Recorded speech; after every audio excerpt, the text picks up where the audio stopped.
안녕하십니까. 공병호TV의 공병호입니다. 여러분의 후원이 부정선거 의혹 사건의 실체를 밝히고 국내외 널리 알리려는 공병호TV 활동에 더욱 힘을 가할 것입니다. 방송 시작하겠습니다. 21대 총선의 조작 여부를 판별하는 방법은 4가지가 있습니다. 첫 번째는 통계적 증거, 두 번째는 수학적 증거, 세 번째는 실물 조작 증거, 네 번째는 디지털 조작 증거입니다. 오늘 이 시간에는 몇 회에 걸쳐서 수학 증거물을 제시하도록 하겠습니다. 35년 수학에 종사해온 원로 수학학자가 만든 선거 조작 방정식을 공개하도록 하겠습니다. 이 증거는 법정에서 유력한 증거로 채택될 수 있는 결정적인 증거물입니다. 지금도 계속해서 쏟아져 나오는 21대 부정선거 증거물 가운데서도 수학적 증거물은 가장 강력한 증거물 가운데 하나로 손꼽힐 것으로 보입니다. 숫자가 얼마나 무지막지한자를 보여줄 수 있는 정말 생생한 사례가 될 것입니다. 거침없이 내달릴 수 있는 수학의 힘이라는 것이 얼마나 대단한지, 숫자의 힘이라는 것이 얼마나 위력적인 것을 아마 많은 사람들이 체험할 것입니다. 앞으로 C 교수님의 성함은 본인이 동의가 있을 때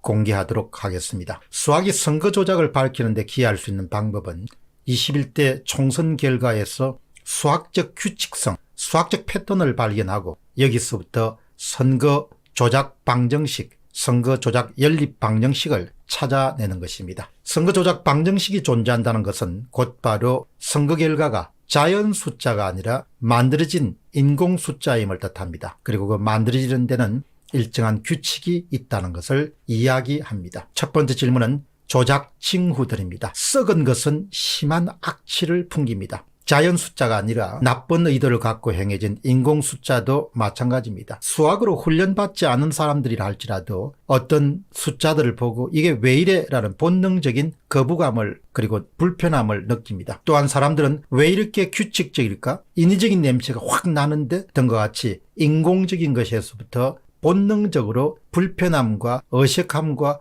호기심을 체험할 때가 있습니다. 사례 한번 들어보시겠습니다. 인천 연수구의 사례입니다. 관내 사전투표와 관외 사전투표 사이에 뚜렷한 관계가 관철되어서 많은 사람들이 의구심을 가졌던 그런 지역구입니다. 예를 들어보면 인천 연수구에 출마한 민주당, 통합당, 그리고 정의당 후보의 선거 결과를 보면은 묘한 규칙성을 찾아낼 수 있습니다. 관내 사전투표 수가 3명의 후보 모두에게 관내 사전투표 수의 39%에 해당합니다. 그러니까 쉽게 이야기하면 각 후보가 100표를 각각 갖고 있다고 하면은 그 가운데 39표가 바로 관외 사전투표다. 관외 사전투표와 관내 사전투표 사이에 정확한 그런 규칙성이 발견됐습니다. 예를 들어서 민주당의 정일용 후보 같은 경우에는 관내 사전투표 수가 15,797표입니다. 여기에다가 0.39를 곱하게 되면 6.185가 나옵니다. 이런 관계, 그러니까 민경욱 후보나 이정미 후보나 간에 각자가 얻은 관내 사전투표수에다가 일정한 상수인 0.39, 39%를 곱하게 되면 정확하게 관내 사전투표수를 얻을 수 있다는 것입니다. 인천 연수구 지역구 투표 결과를 보면 정말 신기하다, 이상하다, 괴상하다 그런 느낌뿐만 아니고 심정뿐만 아니고 물정을 지게 됩니다. 다음 두 번째 사례입니다. 관내 사전투표수와 관내 사전투표수의 관계입니다. 21대 총선에서는 관내 투표수가 관내 투표수의 일정 상수, 일정 비율로 나타난 지역구가 부쩍 많습니다. 다만 이 상수가 약간씩 차이가 나게 됩니다. 성남시 분당구 갑 같은 경우는 각 후보의 관외 득표수는 관내 득표수의 0.28을 곱하면 되고 분당구 을 같은 경우는 관내 사전투표수에다가 0.29를 곱하면 되고 인천 남동구 갑의 경우에는 관내 사전투표에다가 0.30을 곱하면 관외 투표수를 얻게 됩니다. 송파병은 0.31입니다. 서울대학교 통계학과의 명예교수로 계시는 박성현 교수님은 이런 현상에 대해서 통계학자로서의 진단을 내립니다. 일부 지역구의 사전투표에서 관외 투표와 관내 투표 결과를 보면 놀라운 상수관계를 발견할 수 있다. 즉 통계적으로 보면 상관관계를 나타내는 개수가 1.0으로 득표율이 100% 동일하다는 것이다. 사전 득표율이 관내 사전 득표율과 물론 유사하게 나올 수 있다. 그러나 일정한 상수가 존재해서 관외와 관내 사이에 상관관계가 100%에 가깝게 나오는 것은 통계적으로 흔한 일은 아니다. 아주 보수적으로 이야기하신 겁니다. 통계적으로 흔한 일은 아니다. 이렇게 통계학자들은 이야기하지만 세상 사람들은 일어나기가 거의 불가능한 일이다. 그렇게 이야기할 수 있는 것이죠. 다음 사례는 관내와 관내 일치입니다. 전국 253개 지역구 가운데서도 민주당과 통합당의 관내 사전투표수와 관내 사전투표수를 비교할 때 투표율이 99%가 일치하는 지역구가 43개나 됩니다. 사람들은 묻습니다. 마치 누가 일부러 맞추어 놓은 듯한 그런 모습으로 관내에 거주하는 수천 명과 관내에 거주하는 수만 명의 지지율이 이렇게 일치할 수 있다는 것은 확률적으로 가능한가? 그렇게 이야기합니다. 지금까지는 통계적으로 가능한 일인가? 확률적으로 가능한 일인가? 상식적으로 가능한 일인가? 이 단계까지 이제 고민이 이루어졌습니다. 그러나 수학은 가능성의 영역을 탐구하지 않습니다. 그냥 오케이 아니면 오케이가 아님 이렇게 결론이 나는 겁니다. 수학은 명료함을 특색으로 합니다. 통계학만 하더라도 평균에서 표준 오차 범위 내에서 확률적으로 0.0001% 확률로 일어날 수가 없다. 이렇게 이야기하지만 수학자들은 그냥 딱 불러 떨어지게 됩니다. 한번 보시죠. 이미지를 보시게 되면은 아마 여러분들이 X축하고 관외 사전투표수가 X축, 관내 투표수가 Y축입니다. X축과 Y축 사이에 무수히 많은 점들이 있을 겁니다. X와 Y 사이에 일정한 관계를 찾아내는 일은 불가능합니다. 이런 경우를 자연 숫자의 분포다 이렇게 부를 수가 있습니다.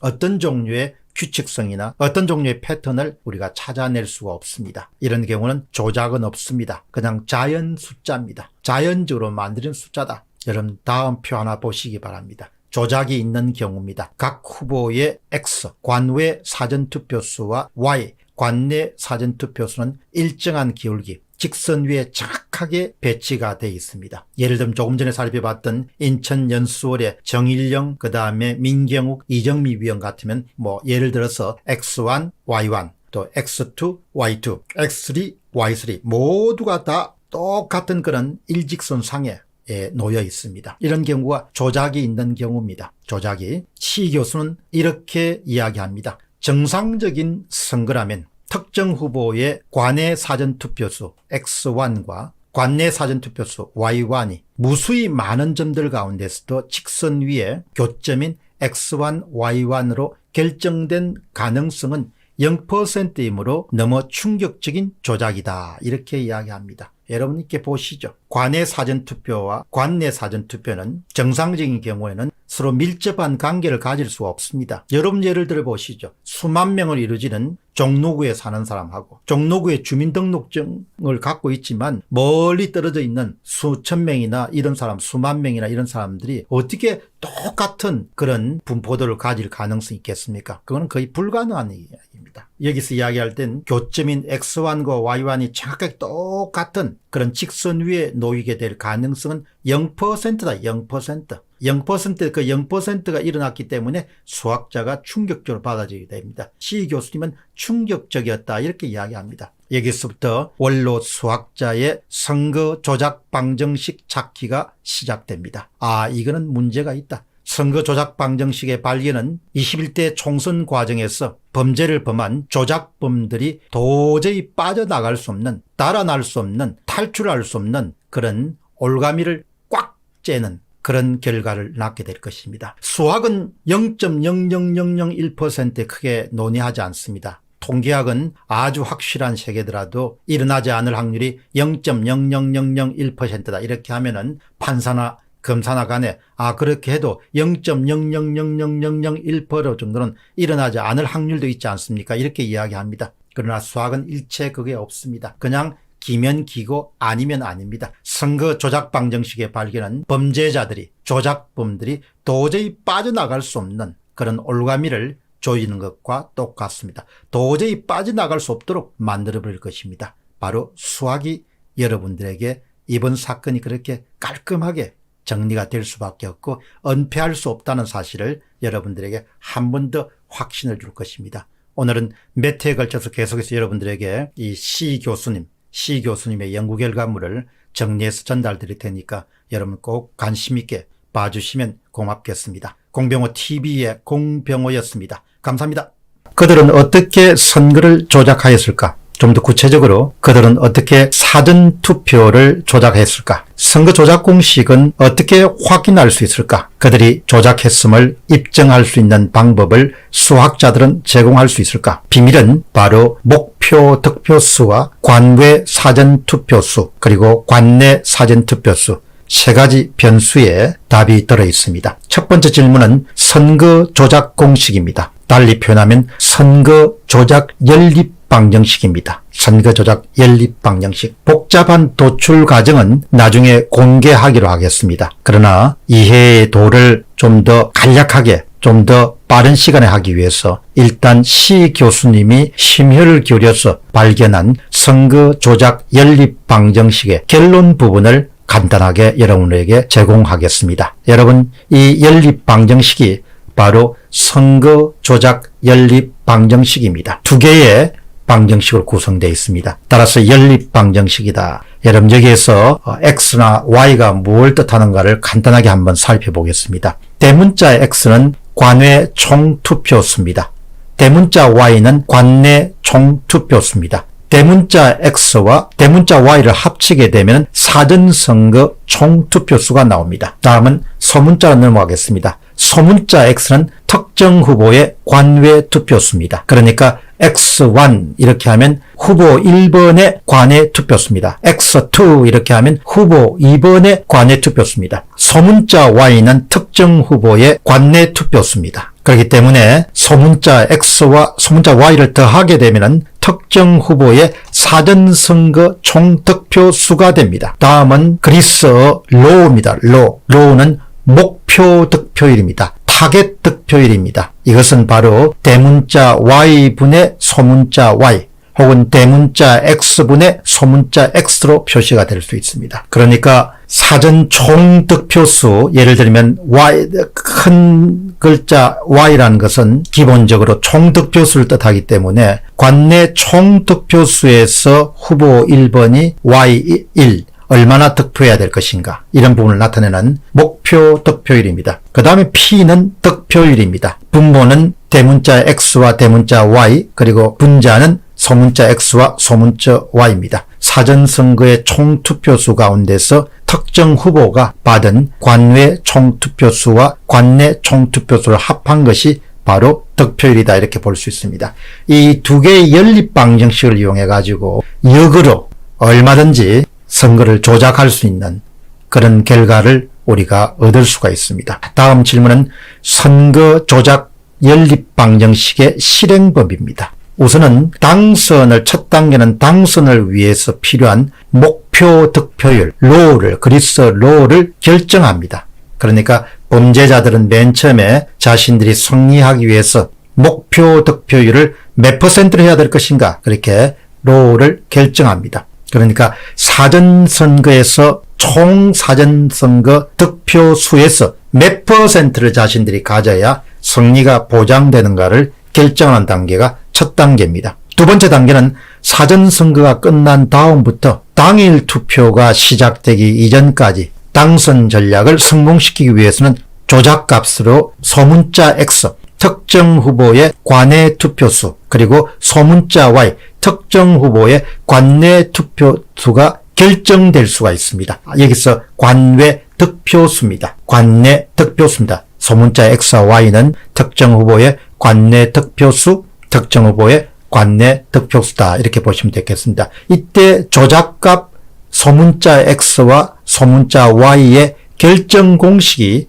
바로 여러분들에게 오늘 소개해드린 선거 조작 공식 혹은 선거 조작 연립 방정식입니다. 선거 조작 연립 방정식을 한 번 더 살펴보면은 사전 선거가 끝나게 되면은 우리가 가질 수 있는 것은, 조작하는 사람들이 손에 쥘 수 있는 정보는 대문자 X입니다. 관내 총 투표수. 대문자 Y도 정보를 가질 수 있습니다. 관내 총 투표수. 그 다음에 감마, 그리고 로우는 모두 미리 결정되는 수치이기 때문에 결국은 선거 조작 연립 방정식은 소문자 X와 소문자 Y를 결정하는 그런 공식임을 우리가 확인할 수 있습니다. 거듭 말씀드리면 소문자 X는 특정 후보의 관내 득표수, 소문자 Y는 특정 후보의 관내 득표수입니다. 결국은 선거 조작 방식 연립 방정식은 XY를 결정하는 겁니다. 특정 후보의 관내 투표수, 특정 후보의 관내 투표수를 구하는 겁니다. 그렇기 때문에 지금 선거 조작 연립 방정식도 결국은 소문자 X와 Y를 구하는 바로 문제를 푸는 것과 같다. 이렇게 보시면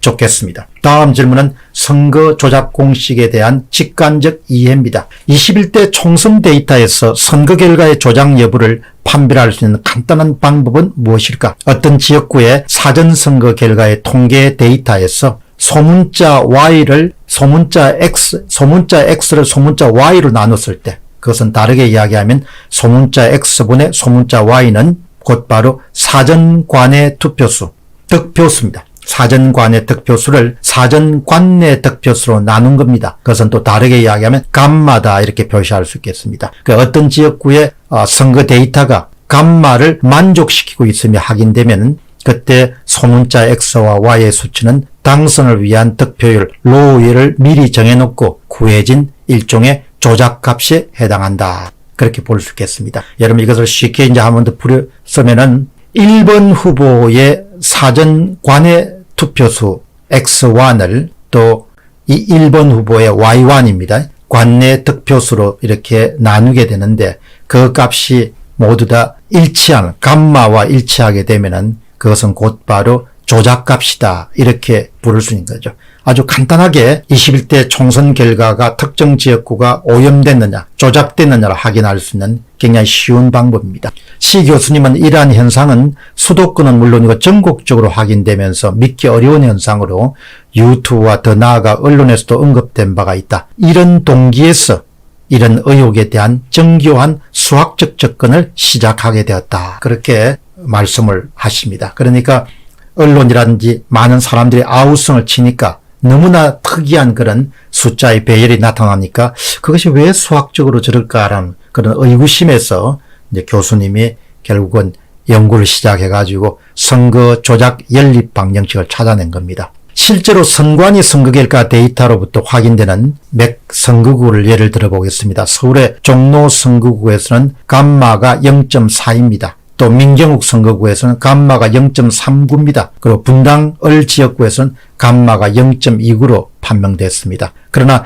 대구의 김부겸과 주호영 선거구에서는 감마 값과 그 다음에 소문자 X와 소문자 Y를 나눈 값이 다릅니다. 소문자 X와 소문자 Y를 나눈 대구 지역 같은 경우 수성을인가 그렇죠. 0.41이지만 감마는 0.38이기 때문에 소문자 X와 Y 값이 조작값이 아닐 가능성이 높다. 이렇게 판단한 것이죠. 그래서 결론을 짓도록 하겠습니다. 시 교수님의 주장은 이 글에서 제시한 일종의 조작 연립 방정식은 사전선거가 부정이라는 의혹을 입증하는 강력한 수학적 공식이라고 판단한다. 강력한 수학적 공식이다. 사전선거가 조작되었다는 것을 입증할 수 있는 수학적 증거물로, 법정 증거물로 활용할 수 있다는 겁니다. 그 이유는 선거관리위원회에서 공포한 선거결과의 데이터에서 이 공식이 조작에 사용되고 있음을 많은 여러 선거구에서 실제로 입증할 수 있기 때문이다. 자, 결론 파트입니다. 결론적으로 사전선거가 인위적으로 조작되었음이 수학적으로 입증된 셈이다. 남은 문제는 조작된 관내 득표수와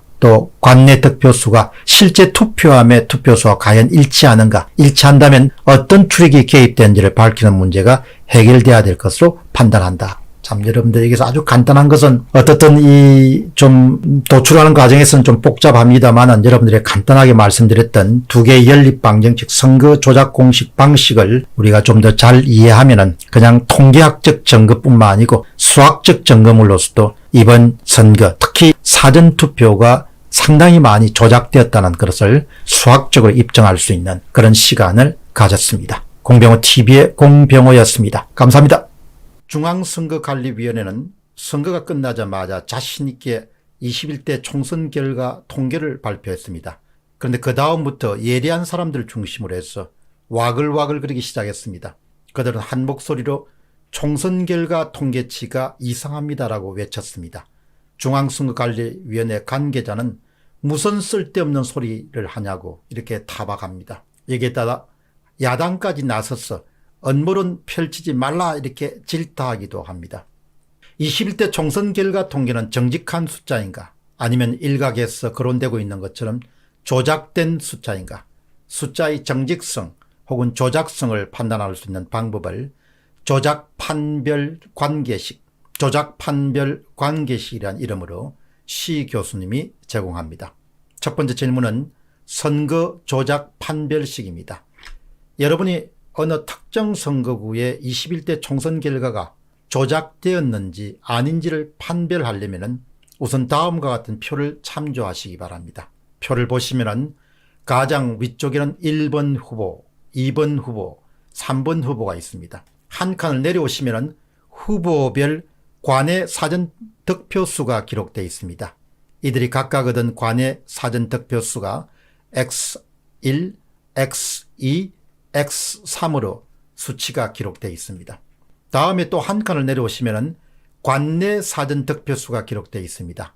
이것은 각각 Y1, Y2, Y3 소문자로 기록되어 있습니다. 마지막은 대문자입니다만, 마지막 칸은 각각의 후보가 얻은 사전 투표수, 관내 득표수와 관외 득표수가 합친 것이 기록되어 있습니다.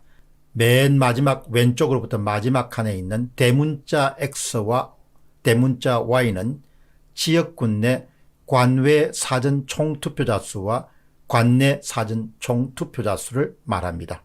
달리 이야기하면 소문자 X와 Y는 특정 후보가 관외 사전 득표수고 또 관내 사전 득표수를 이야기합니다.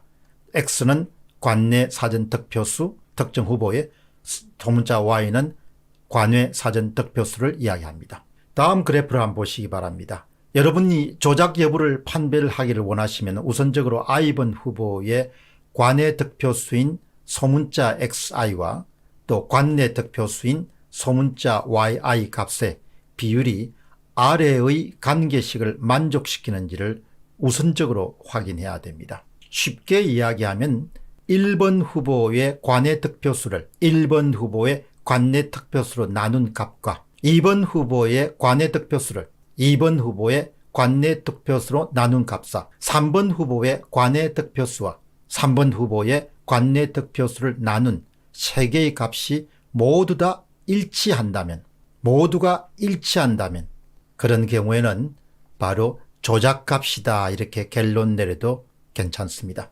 만약에 선거에 참여한 세 후보의 값이 모두 다 일치한다면 각 후보가 사전선거에서 얻은 관외 득표수와 관내 득표수, 그러니까 소문자 XI와 YI는 모두 인위적인 조작값들이다 이렇게 볼 수 있습니다. 굉장히 중요한 조작 여부를 판별할 수 있는 기준을 시 교수님이 제공했습니다. 일치하지 않는 경우가 발생하면 더 어려운 단계이기 때문에 앞으로 추가적인 그런 연구를 통해서 후속 논문에서 새로운 사실을 밝히겠다 그렇게 시 교수는 이야기하고 있습니다. 따라 지금 우리가 말씀드렸던 소문자 XI를 소문자 YI로 나누는 거, 이 꼴은 대문자 X를 또 대문자 Y로 나눈 이것을 우리가 흔히 이야기할 때 조작 판별 관계식 혹은 조작 판별 공식이다 이렇게 부를 수가 있습니다. 이와 같은 결론을 중심으로 해서 시 교수는 이렇게 주장합니다. 시어렘 3번, 정리 3번을 이렇게 명쾌하게 정리해서 우리에게 제시합니다. 정리 3. 도표에서 특정 I번 후보자의 관외 득표수와 관내 득표수인 소문자 XI와 소문자 YI가 관계식인 아래를 A를 만족시킨다면, 그러니까 소문자 XI를 소문자 YI로 나누고 그 값이 대문자 X분의 Y를 나누진 이것을 이 조건을 만족시킨다면 지금 우리가 보는 I 후보의 관외 사전 득표수와 또 I 후보의 관내 사전 득표수는 모두 다 조작값들이다. 이런 이유로 관계식 A를 우리가 흔히 이야기할 때 I 후보의 관내 득표수와 관내 득표수가 조작값인지를 여부를 판별하는 판별 관계식이다 이렇게 부릅니다. 여러분 그러니까 기본적으로 미래통합당 후보가 사전투표에서 얻은 관외 득표수를 관내 득표수로 나눈 값하고 그 다음에 정의당 후보의 관내 득표수를 관내 득표수로 나눈 값하고 더불어민주당의 후보의 관내 득표수를 관내 득표수로 나눈 값하고 이것이 모두 다 일치되면 그것은 무조건 조작값이다 이렇게 볼 수 있겠습니다. 가장 전형적인 경우가 바로 민경욱 후보가 출마했던 인천 연수월 사례입니다. 다음 질문은 검정 사례입니다. 지금 여러분이 보시는 도표는 인천 연수월 사례입니다. 이 인천 연수월 사례를 보시게 되면은 이 인천 연수월 사례는 판별 관계식을 이용해서 보면은 각 후보에 대해서 관내 사전 득표수를 관내 사전 득표수로 딱 나누게 되면 놀랍게도 39% 0.39라는 상수가 등장하게 됩니다. 세 가지가 다 같습니다. 정영일 후보, 민경욱 후보, 이정미 후보가 0.39란 상수가 같습니다. 따라서 판별 관계식을 이용하면 인천 연수월의 사전투표는 모두 다 조작값들이다 이렇게 결론 내릴 수 있습니다. 현재까지 알려진 바로는 추가적인 연구가 필요하겠습니다만 전국 지역구 가운데서 43군데가 인천 연수월과 같이 각 후보의 관외 득표수의 수를 관내 득표수로 나눈 값이 다 일치합니다. 따라서 오늘 여러분들이 보신 것은 조작값을 판별하는 방법, 그러니까 중앙선거관리위원회가 발표한 21대 총선 통계에서 사전득표수, 각 후보가 받은 사전득표수를 가장 손쉽게 이것이 조작값인가 아닌가를 판별할 수 있는 방법은 각각의 관내 득표수를 나눈 값이 모두가 일치하게 된다면 그것은 거의 틀림없이 조작값이다. 이렇게 조작값을 판별하는 조작 판별 관계식을 여러분들에게 소개해 드렸습니다. 21대 총선의 사전투표 데이터에는 그야말로 조작값이 차고 넘칩니다. 그것을 수학적으로 증명한 것이 바로 시 교수의 논문의 가치라고 볼 수 있겠습니다. 공병호TV의 공병호였습니다. 감사합니다.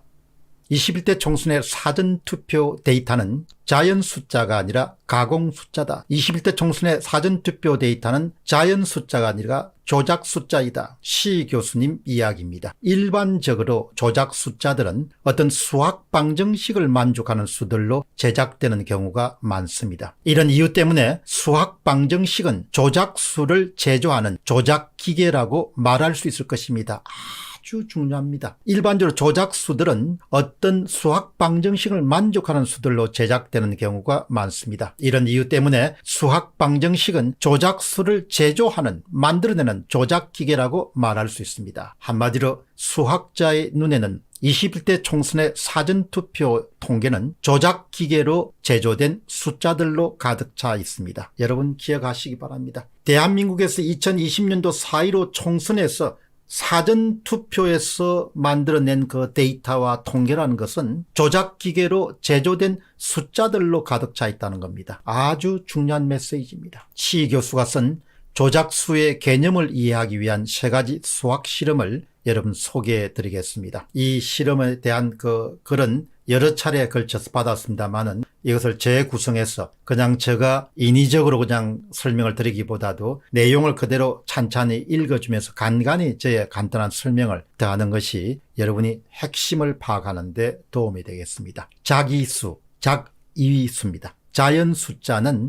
작위수란 것은 가공 숫자입니다. 인공 숫자는 무작위수, 인위적이지 않는 자연 숫자와 개념적으로 구별되는 수로서 흔히 어떤 특수 목적을 위해 만들어진 수들이거나 어떤 문제를 해결하는 데 필요한 대수 방정식의 답으로 얻어진 수이기도 합니다. 여러분 작위수, 인공수, 가공수, 조작수, 이것은 바로 대수 방정식의 답으로 얻어진 수일 가능성이 높다는 겁니다. 자연 숫자가 아니고 아주 중요한 이야기입니다. 작위수, 가공 숫자라는 것은 무작위수와 개념적으로 구별되는 수로서 어떤 특수한 목적을 달성하기 위해서 21대 총선에서 특정 정당의 승리를 위해서 인위적으로 만들어진 그 숫자는 보통 생활인이나 정치인 눈에는 그냥 숫자지만 수학자 눈에는 대수방정식을 통해서 만들어진 수기 때문에 해답을 찾아낼 수 있고 조작의 증거를 찾아낼 수 있다는 겁니다.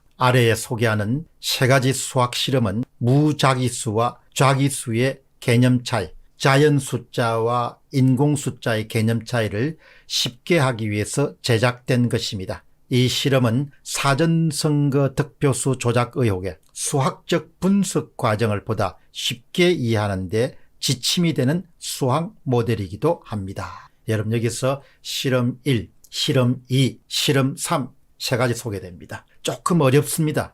그렇지만 너무 쉬운 것만 들을 게 아니고 조금 어려운 것을 지적으로 한번 도전해 보는 것도 굉장히 중요합니다. 실험 1은 조작이 전혀 없는 상태입니다. 실험 2는 어중간하게 조작이 된 겁니다. 실험 3은 완벽하게 조작한 겁니다. 21대 총선의 사전투표는 실험 3에 속합니다. 완벽하게 조작한 겁니다. 그것을 수학자가 증명해낸 겁니다. 그것을 간접적으로 이해하기 위해서 이 시 교수님이 친절하게 우리에게 실험 1, 실험 2, 실험 3를 무작위 자연 숫자로부터 실험 1로부터 시작해서 중간에 실험 2 그리고 마지막에 실험 3 자기수 가공수까지 여러분들 전체를 설명을 해드리겠습니다. 실험 1입니다. 자연 숫자입니다. 개입하지 않고 조작하지 않은 겁니다. 0과 1 사이에서 두 개의 실수 소문자 X와 소문자 Y를 무작위로 뽑는 실험이다. 여러분 여기서 이제 우리는 지금까지 소문자 X라는 것은 특정 후보의 관외 사전득표수, 그 다음에 소문자 Y는 특정 후보의 관내 사전득표수를 뜻했습니다. 0과 1 사이에 두 개의 실수를 무작위로 뽑는 실험이다. 아무런 개입이 없는 겁니다. 여러분 이미지를 한번 보시기 바랍니다. 따라서 X, Y는 자유도가 디그리 오브 프리덤이라고 합니다. 자유도가 각각 1인 수입니다. 이들 두 개의 수를 순서상 가로 열고 X와 Y로 나타내면 길이가 1인 단위인 정사각형 내부의 한 점입니다. 따라서 실험 1은 단위 정사각형 내부에서 한 점을 뽑는 실험과 동일합니다. 여러분 이해가 좀 안 되더라도 얼추 이해되면 그냥 한두 번 정도 더 들으면 됩니다. 그러니까 실험 1이라는 것은 개입이 없는 상태이기 때문에 지금 말씀드린 것처럼 정사각형 내부에서 임의로 한 점을 선택하는 것과 같습니다. 그래서 개입이 없고 조작이 없기 때문에 분포도가 굉장히 많은 점을 자유롭게 찍을 수 있고 어떤 종류의 수학적 규칙성이나 패턴을 발견할 수가 없습니다. 그것이 바로 실험 1입니다. 실험 1, 완전 개입이 없는 상태입니다. 20대 총선은 완전히 개입돼 없었습니다. 그러나 21대 총선은 바로 실험 1이 아니고 실험 2도 아니고 실험 3에 가깝다 이렇게 보시면 되겠습니다. 실험 2입니다. 실험 1은 어중간하게 개입한 겁니다. 이 P와 비슷한 이 숫자를 기호를 그리스어로 로우라고 합니다. 로우를 0과 1 사이에 고정된 실수라고 하자. 실험 1에서와 같이 두 실수 X, Y를 뽑되 선택하되 그 합이 반드시 로우가 되도록 뽑는 실험이다. 그렇게 합니다. 그러니까 약간의 제약 조건이 주어지는 겁니다. 엄격한 제약 조건은 아니지만 그 제약 조건이 주어지기 때문에 이제 행동 반경에 구속을 받게 되죠. 그러니까 자유도가 훨씬 더 실험 1에 비해서 낮아지게 됩니다. 그러니까 자연 숫자와 인공 숫자 사이에 어중간한 정도로 우리가 상식적으로 해석을 하면 좋겠습니다. 이 실험에서는 실험 1에서 자유도가 각각 1이었던 X와 Y 두 수 가운데서 어느 하나는 반드시 자기의 자유도를 잃고 0이 되어야 한다. 여기서 X는 자유도 1을 유지하고 Y는 자기의 자유도 1을 포기한다고 서로 약속한다고 하자. 결국은 자연 숫자에 멀어질수록 자유도를 잃어버린다 이렇게 보시면 좋겠습니다. 이미지 한번 보시죠. 이 약속은 자유도를 잃어버린다는 이야기는 아까처럼 사각형 안에 아무데나 위치할 수 있는 것이 아니고 이제는 거의 비스듬하게 꺼진 직선 위에 어느 점에 위치해야 된다는 것을 뜻합니다. 그만큼 제약을 받게 되는 것이죠. 이 약속은 Y가 자기의 자유를 포기하고 X의 의지에 따라서 결정되는 수가 되겠다는 것을 뜻한다. 실제로 Y값은 X가 하나 값을 선택하면 Y값은 1차 방정식인 Y = P-X 혹은 Rho-X의 해답 솔루션으로 자동 주어지게 된다. 그러니까 실험 1에서는 뭐 X든 Y든 자기 마음대로 선택할 수 있지만 실험 2에서는 X는 Y에 의해서 구속되고 Y도 X에 의해서 구속된다는 거죠. 자유도를 많이 상실하게 된다는 겁니다. 따라서 실험 2는 실험 1에서와 같이 단위 정사각형 내부에서 무작위로 한 점 가로 열고 X, Y를 뽑되 제약 조건, 추가 조건이 주어진다는 겁니다. 그 X 플러스 Y 이꼴은 P 혹은 P를 만족하도록 뽑는 실험이다. 그러니까 어느 정도 이렇게 훈련을 좀 받으신 분들은 금세 이해를 하겠지만 일반인들은 이게 조금 이해하기가 쉽지 않지만 어떻든 제약 조건이 더해질수록 선택의 폭이 점점 줄어든다는 것이죠. 그것이 바로 실험 2를 뜻하는 겁니다. 이 실험에서 X는 자유도 1을 유지함으로써 Y는 자유도가 0인수가 되고 Y의 값은 X의 변수의 값에 따라 결정되는 수이며 Y꼴은 P-X의 값으로 결정된다. 그러니까 아주 쉽게 이야기하면은 X가 자유도를 1로 가지면 Y는 자유도가 0이 되는 것이죠. 또 Y가 자유도를 1을 가지면 X는 자유도가 0이 되는 겁니다. 그러니까 이렇게 항상 마음대로 선택할 수 없다는 겁니다. 항상 사선, 줄을 끈 직선 위에 위치해야 된다는 거죠. 이렇게 결정된 X와 Y의 순서상인 가로 열고 X, Y는 좌표 평면에서의 직선 Y꼴은 X-P 위에 한 점이 돼야 된다. 아무데나 놓일 수 없고 반드시 사선 위에 한 점이 돼야 된다. 따라 실험 2는 직선 P-X 위에서 한 점을, 하나의 점을 선택하는 실험과 동일하다는 거죠. 실험 1에서는 사각형 안에 무조건 자기 마음대로 위치할 수 있지만 실험 2에서는 반드시 비스듬하게 끈 사선 Y 이꼴 X-P라는 그 위에 한 점을 선택할 수밖에 없다는 거. 자유도를 엄청나게 상실한다는 거죠. 실험 2에서의 추가 조건 때문에 점 X와 Y를 뽑는 영역이 2차원 영역인 단위 정사각형에서 1차원 영역인 직선으로 대폭 축소되었다는 사실에 유의하면 추가 조건이 엄청난 외부의 힘임을 실감할 수 있다. 참 여러분들 실험 1에서는 사각형 안에 어디다 위치할 수 있다. 그러나 실험 위에는 엄청난 외부의 힘이 주어져 가지고 제약 조건이 주어 가지고 반드시 직선 위에서만 위치할 수 있다는 거예요. 그 2차원에서 선택할 수 있는 그런 영역이 1차원으로 한정돼 버린 겁니다. 실험 2에서의 P는 사전선거에서 미리 설정한 후보자의 조작된 득표율을 해석하면 X와 Y는 조건 X 플러스 Y 이꼴 P 하에서 나중에 결정되는 것으로 X는 사전선거 관내 득표율을 의미하고 Y는 사전선거 관내 득표율을 해석된다. 여러분 이거 다시 한번 설명하겠습니다. 여기서 X라는 것은 특정 후보의 관외 사전득표수입니다. Y는 특정 후보의 관내 사전득표수입니다. 실험 2에서는 X가 자유도를 크게 가지기 때문에 X가 마음대로 선택하더라도 Y는 선택권이 전혀 없는 겁니다. 그러니까 X에게 특정 후보의 관외 사전득표수나 득표율이 결정되면은 Y는 그게 종속돼서 선택권 없이 그냥 결정될 수밖에 없다는 겁니다. 만약 정상적인 사정선거라면은 먼저 X와 Y가 정해지고 나중에 그 합인 연과 1 사이의 값으로 결정되는 후보자의 득표율이 P가 결정되지만 따라서 X, Y의 영역은 2차원 동력인 삼각형이 안에서 결정된다. 만일에 정상적인 사고라면은 지금 이야기하는 그 삼각형 안에 어느 지점에 속할 수 있지만 지금처럼 엄격한 제약 조건, 누군가 조작을 상당 부분 개입하게 되면은 결국은 삼각형 영역에서 그냥 삼각형의 마지막 변인 사선에서 한 점을 선택할 수밖에 없는 그런 딱한 상황에 처하게 된다는 겁니다. 그 이야기를 말씀을 드리는 겁니다. 자, 그런데 이것도 훨씬 외부의 압력이 많이 가해진 경우거든요. 그런데 21대 총선의 사전투표는 훨씬 더 강력한 조작이 행해진 경우이기 때문에 바로 실험 3에 해당합니다. 실험 3을 여러분 집중적으로 한번 들어보시죠. 실험 3은 아무런 자유가 없습니다. 그냥 정해진 데 그냥 가야 되는 겁니다. 아무런 자유도가 없습니다. 실수 실험 3입니다. 실수 감마를 그 다음에 로, P하고 비슷합니다. 로와 다른 0과 1 사이에 고정된 수라고 하자. 감마와 그 다음에 로입니다. 감마, 로. 실험 2에서와 같이 두 실수 XY를 뽑되 추가 조건이 주어진다. 여기서 추가 조건이라는 것은 Y를 소문자 y를 소문자 x로 나눈 것 이꼴은 감마입니다. 이 감마라는 것은 특정 후보의 관외 사전 득표수를 관내 사전 득표수로 나눈 그 값이 상수입니다. 감마를 만족하도록 뽑는 실험입니다.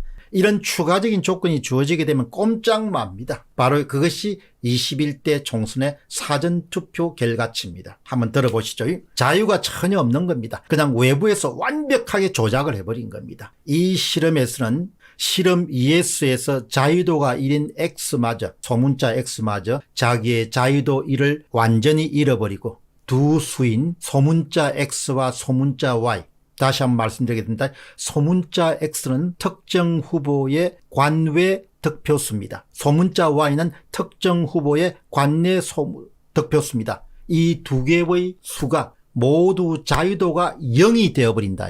0이 되어버린다. 실제로 두 수인 소문자 X와 Y 값은 연립방정식의 해로 솔루션으로 해답으로 결정되는 수이다. 여러분 기억하시기 바랍니다. 연립방정식에서 결정되는 겁니다. 조작기계에서 결정되는 겁니다. 21대 총선의 사전투표에 드러난 데이터라는 것은 연립방정식의 해입니다. 해. 연립방정식의 솔루션입니다. 연립방정식에서 나온 값입니다. 사람들이 선택한 값이 아닙니다. 여러분 여기서 연립방정식이라는 것이 소문자 x 플러스 y 이꼴은 로 p와 비슷하게 생긴 거고 y 이꼴은 감마 곱하기 x입니다. 이 두 개의 연립 방정식이 우리가 뭐라고 부릅니까? 그것이 바로 선거 조작 방정식, 선거 조작 연립 방정식, 선거 조작 방정식이라고 부르는 것이 바로 두 개의 방정식입니다. 소문자 x 플러스 소문자 y 이꼴은 로, 소문자 y 이꼴은 감마 곱하기 소문자 x, 이것이 바로 선거 조작 방정식입니다. 한번 보시죠. 이미지 한번 보시죠. 실험 3은 실험 2S와 같이 직선 y 이꼴은 p-x 위에서 점 xy들을 뽑되 추가 조건이 주어집니다. 추가 조건인 소문자 x에 소문자 y를 나누는 것이 감마를 만족하도록 뽑는 실험이다. 그러니까 아주 강력한 실험 1에서는 아무 제약 조건이 없었고 실험 2에서는 y 이꼴 p-x라는 사선이 주어졌고 그 다음에 또 실험 3에서는 더 강력한 외압이 주어졌습니다. 그것은 바로 특정 후보의 관외 득표수를 관내 득표수로 나누면 이꼴 감마 상수가 나옵니다. 이 상수란 조건은 하나 더 주어졌으니까 이 실험에서 추가 조건은 기울기가 1을 감마로 나눈 것의 직선의 방정식이고 따라서 y 이꼴은 1을 감마로 나눈 것의 곱하기 x이므로 실험 3은 결국 두 직선 y 이꼴 p-x와 그 다음에 y 이꼴은 1분의 r분의 1 곱하기 x의 교점, 그러니까 여기 이런 사선과 직선이 마주치는 교점에서 xy, x2가 결정될 수밖에 없다는 겁니다. 교점인 가로 열고 스몰 x1, 스몰 x2를 뽑는 실험과 동일하다. 엄청난 조작이 주어졌다는 겁니다. 그 조작이라는 것은 엄청난 제약 조건이 주어졌다는 겁니다. 여러분 정말 멋있는 이야기죠. 이 실험에서 뽑은 가로 열고 소문자 x1과 소문자 y1은 추가 조건 때문에 실험 2에서 점 가로 열고 소문자 xy를 뽑는 영역이 1차원 도형인 직선에서 0차원 조건인 한 점으로 한정됐습니다. 여러분 기억하시기 바랍니다. 처음에는 정사각형 안에서 선택할 수 있고 그 다음엔 직선 위에서 선택할 수 있고 이제는 직선도 아니고 그냥 한 점을 찍도록 그냥 강제당하는 겁니다. 0차원인 한 점 가로 열고 x1, y1으로 엄청나게 축소되어 버렸다. 추가 조건이 그만큼 강력한 외부 힘임을 의미한다. 그러니까 조작을 단행한 자들이 완전히 조작값을 강제로 해가지고 자연 숫자를 완전히 파괴시켜버린 겁니다. 그것이 바로 실험 3이고 실험 3과 엇비슷한 상황이 21대 총선의 사전투표에서 발생하게 된 겁니다. 다시 여러분 한번 들어보시죠. 실험 3에서 실수 감마를 사전선거에서 참여한 관내 투표자 수 대문자 X와 그 다음에 관내 투표자 수 대문자 Y의 비율인 X를 Y로 나눈 것을 해석하고 그 다음에 P를 사전선거에서 후보자와의 조작된 득표율로 해석하면 교점 가로 열고 스몰 x1과 스몰 y1의 관계식은 x1을 y1으로 나눈 것 이꼴은 대문자 x를 대문자 y로 만족시키므로 파일 정리 3에 이야기한 것처럼 소문자 X1과 Y1은 모두 조작된 관내 투표일 것이다. 예, 여기서 X1이라는 것은 특정 후보의 1번 후보의 관내 득표수고 Y는 1번 후보의 관내 득표수인데 모든 이 숫자들이 관내와 관내 불문하고 이것이 조작된 수라는 겁니다. 정상적인 사전선거라면은 X1과 Y1의 값이 직선 위에 무수히 많은 점들 중에서 교점 X1, Y1으로 결정된 가능성은 0이므로 너무 충격적인 조작이다. 충격적인 조작이라는 거죠. 마찬가지로 2번, 3번 후보의 조작 득표율을 각각 P1과 P2로 설정하면 교점 X1, Y1, 2나 X1, X2, Y2나 X3, Y3는 모두 다 이런 X2를 Y2로 나눈 것 이꼴은 X3를 Y3로 나눈 것 이꼴은 대문자 X를 Y로 나눈 것을 만족함으로 따라서 모든 X2, Y2, X3, Y3는 모두 다 조작값이라는 거죠. 결론 내겠습니다. 여러분 조금 어려우셨을 텐데 실험 1에서 두 수 가로 열고 X, Y는 무작위수임을 설명하고 있고 따라 수학에서는 이 무작위수를 모두 다 확률 변수, 랜덤 베리어블이라고 부른다. 실험 2와 3에서는 두 수의 자유도를 제약하는 조건들 때문에 실험 1에서 원래 갖고 있던 무작위성을 빼앗겨버리고 자기수가 되어버렸다. 여러분들 실험 2와 실험 3은 결국은 가공 숫자가 탄생했다는 겁니다. 21대 총선의 사전투표는 자연수가 아니고 가공 숫자입니다. 그 실험 2와 3이 가공 숫자가 어떻게 만들어진가를 간단하게 정리한 겁니다. 이와 같이 어떤 수의 방정식과 같은 제약 조건을 만족하는 수들은 무작위성을 상실한 인위적인 수가 되어버린다. 그러니까 기본적으로 21대 총선의 관내 사전투표와 관내 사전투표란 것은 방정식과 제약 조건을 만족하는 수들이기 때문에 기본적으로 무작위성을 상실한 인위적인 수, 일종의 가공 숫자가 될 수밖에 조작되었다는 겁니다. 다시 말하면 이런 인위적인 수는 외부의 강합, external force가 가해진 조작수라는 겁니다. 21대 사전투표에서 만들어낸 데이터와 통계는 모두 다 외부의 강압, 외부의 조작, 범죄자의 개입에 의해 가지고 만들어진 조작 숫자란 겁니다. 일반적으로 조작 수들은 어떤 수학 방정식을 만족하는 수들로 제작되는 경우가 많습니다. 이런 이유 때문에 수학 방정식은 조작수를 제조하는 조작기계라고 말할 수 있습니다. 수학 방정식은 조작수를 제조하는 조작기계라고 말할 수 있습니다. 이번에 시 교수님이 찾아낸 선거 조작 방정식, 선거 조작 연립 방정식은 바로 조작수를, 조작된 수치를 제조하는 일종의 조작기계라고 말할 수 있습니다. 그러니까 조작기계를 찾아낸 겁니다. 수학적으로. 한마디로 21대 총선의 사전선거 결과는 실험 3과 일치합니다. 자유도를 완전히 잃어버리고 수학 방정식, 조작기계에 따라서 만들어진 가공 숫자입니다. 따라서 법정에서 강력한 증거로 채택될 수 있을 것으로 봅니다. 시 교수님이 정말 원로 교수님답게 한국의 현안 문제를 자기의 전문 지식으로 이렇게 잘 풀어서 설명해 줘서 거듭 감사드린다는 그런 말씀을 좀 전하고 싶습니다. 조작됐습니다. 과천의 시연을 100번 천문하더라도 조작된 사실을 덮을 수가 없습니다. 은폐할 수 없습니다. 제거할 수가 없습니다. 공병호 TV의 공병호였습니다. 감사합니다.